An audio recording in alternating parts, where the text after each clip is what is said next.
Okay, so this lecture is going to be about conservative thought on society. Um, but before I start the lecture, there's something I want you to do, which is to make sure you have a dictionary at hand. I recommend an actual book, old school style, is just my personal preference. Of course, you can use an online dictionary if you prefer. And the reason that I'm insisting on this is that it's likely I'll be using some vocabulary that you are not familiar with.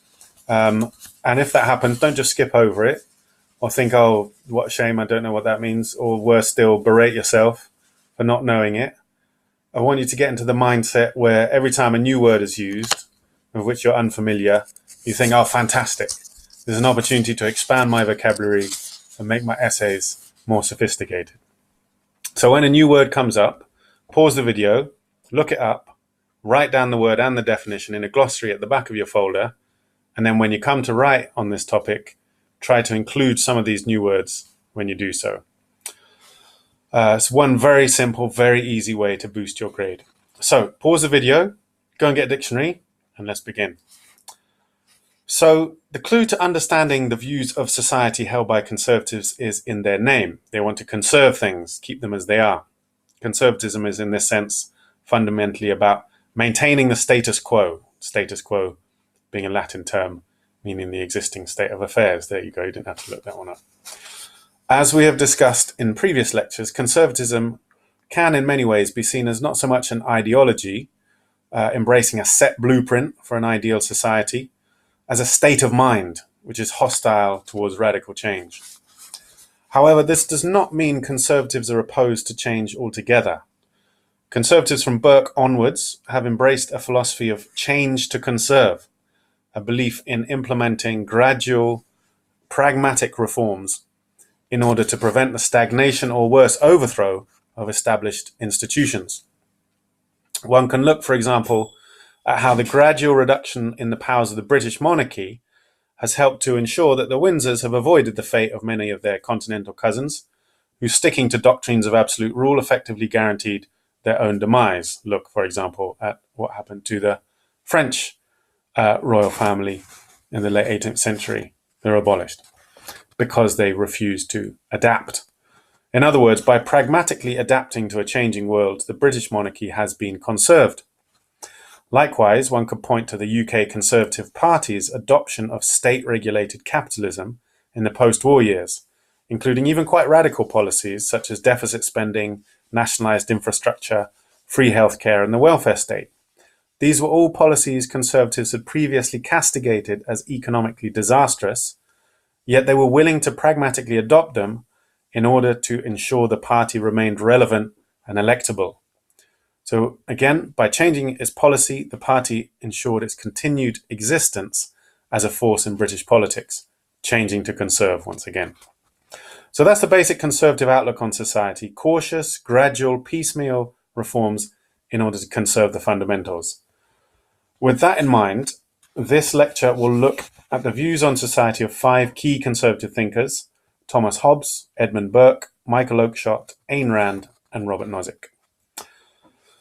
So to begin, Thomas Hobbes. As discussed in previous lectures, Hobbes had a fatalistic view of human society, rooted in his pessimistic attitude towards human nature. Believing humans to be essentially base, craven creatures, driven by selfishness, and with a limited capacity for reason, he thought that human society in its natural state would be brutal. His conception of the so-called state of nature, that is, a society without any political authority or government, was one in which life would famously be nasty, brutish, and short, a permanent war of all against all. It was for this reason that he advocated a Leviathan, a powerful ruler to whom citizens should proffer their absolute obedience. He believed that any self-interested, rational person would sacrifice all their so-called natural rights, except the right to self-defense, in exchange for security, for an escape from this hellish state of nature. This was the social contract he advocated: total obedience to a powerful ruler in exchange for personal security.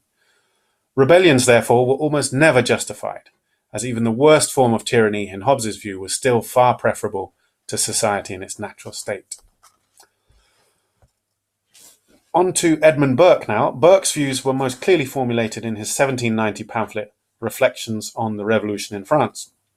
Because of human imperfection, Burke argued, any attempts to build a new society were always dangerous and doomed to failure.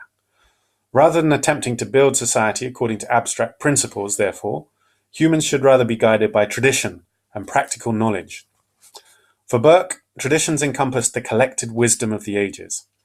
Traditional institutions, by definition, were those which had stood the test of time, a much more reliable test, he argued, than the test of reason.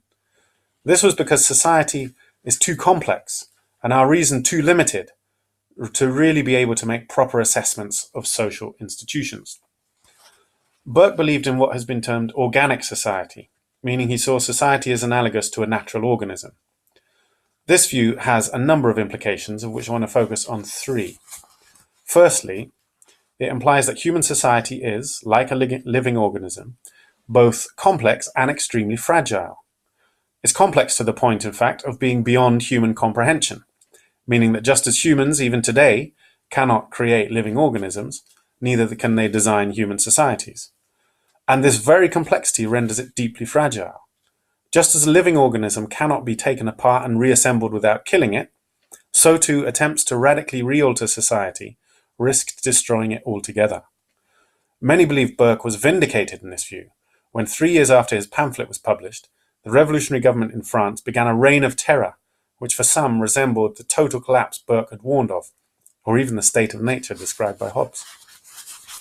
The second implication of the organic society concept, however, is precisely the idea of changing to conserve. Whilst a plant, for example, cannot be taken apart and reassembled, it does need pruning. So too does society need careful and delicate adjustment. In other words, gradual reforms. One final implication of the organic society model is the idea of natural order, or rather, better, natural hierarchy. Each organ within an organism has a different role. It's born into this role, and it cannot do any other. It would be foolish, for example, for a kidney to aspire to be a liver, or vice versa. Likewise, each class in society has a certain role, which members of that class are born into, and should not attempt to transgress. The working class are born to perform manual labour, and the aristocracy are born to rule. In this sense, the idea of an organic society is deeply anti-meritocratic. For Burke, the best sort of society was one made up of small communities, which he termed little platoons, bound together by mutual obligations to one another, by a shared national identity, and overseen by authority figures with a paternalistic concern for the less fortunate members of the community. Moving on now to Michael Oakeshott, 20th century philosopher.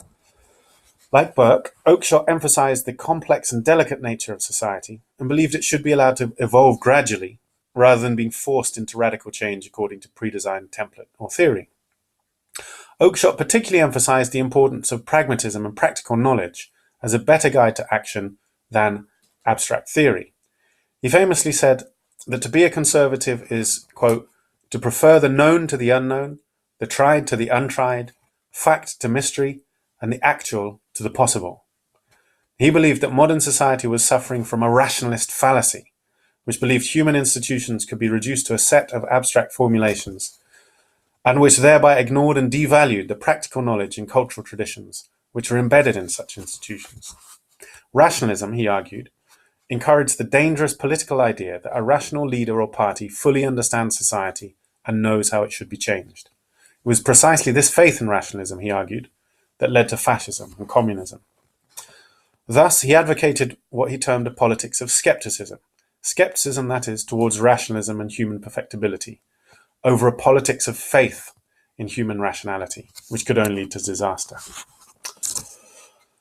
I will cover Ayn Rand and Robert Nozick only briefly, as we'll look at their ideas in more depth when we look at the economy. But just briefly, Ayn Rand's vision of society was in many ways more utopian and rationalist than traditional conservatives like Burke and Oakeshott would be comfortable with. She believed in a hyper-capitalist utopia in which the state barely existed, with all its current functions carried out by private associations. She saw society as currently ordered as deeply unfair, based as it was on far too much collectivism. Her novel, Atlas Shrugged, depicted modern welfare states as essentially mechanisms for the exploitation of the talented and hardworking by the lazy and incompetent.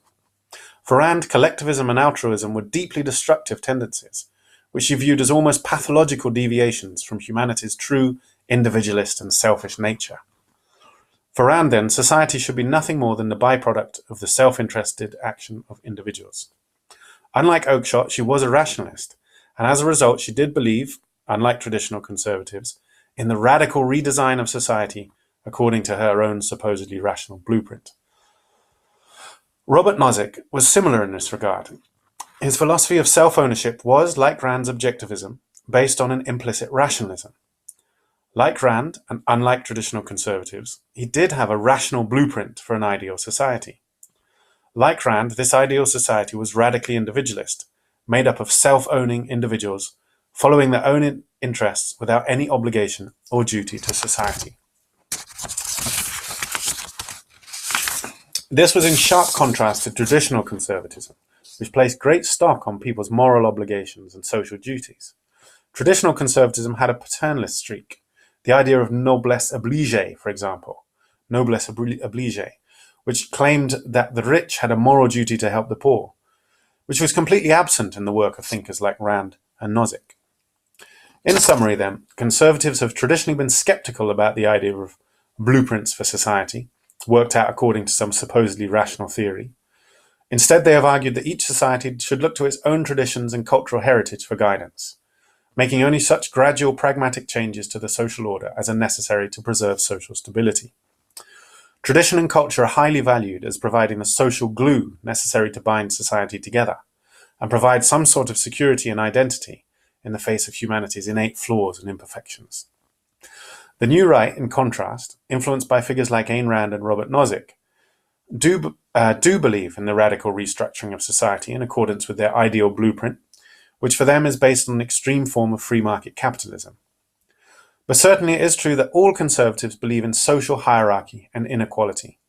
They all believe that attempts to achieve social equality are misguided and unfeasible, and all believe in a natural hierarchy. Traditional conservatives in the New Right may disagree over whether one is born into this hierarchy, as traditional conservatives believed in the past, or whether one's position in it is dictated by each individual's talents and capacities, as claimed by the New Right. But either way, it is a natural hierarchy in the sense that one's inborn qualities in one way or another determines one's social position within it.